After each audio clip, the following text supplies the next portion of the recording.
Plusieurs publications étaient à la base de cette audition publique du directeur de publication du journal Audace Info.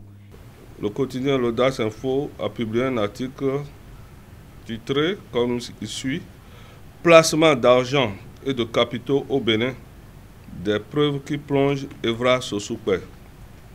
Le 3 octobre 2016, le même journal a publié « Contrôle des associations et ONG installées au Bénin, le fantôme d'Evra Sossoukwe entre talons ».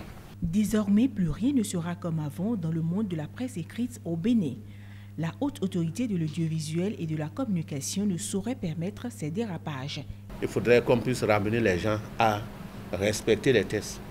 Et nous avons aujourd'hui les outils. Le code de déontologie est là. Et en plus de ce code, il y a le code de la communication qui a codifié pratiquement tout. Nous sommes fiers, en allant au niveau des réunions au plan international, de citer le Bénin. Au-delà de ce que les gens trouvent comme les Reporters sans frontières qui disent qu'on a reculé, on a ceci, on a cela. Mais au Bénin, on est tolérant. Pour le Conseil de la haute autorité de l'audiovisuel et de la communication, le respect de la déontologie doit être de mise pour tout professionnel des médias. Vous avez décidé de respecter, si je prends par exemple les articles 2 du code de la déontologie, qui dit que le journaliste public uniquement les informations dont l'origine, la véracité et les attitudes sont établies. Le diplôme, j'espère que vous avez un diplôme de journaliste, le diplôme n'est qu'une présomption de compétence. C'est l'exercice de la profession qui confère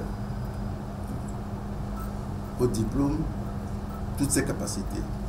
Suite à des plaintes à l'endroit du journal par rapport à ses publications et n'ayant pas de preuves pour les justifier, le directeur de publication se confond en excuses.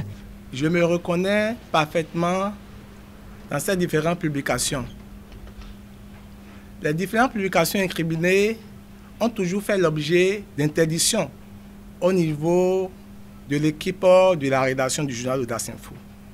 Je ne peux pas me justifier, Monsieur le Président.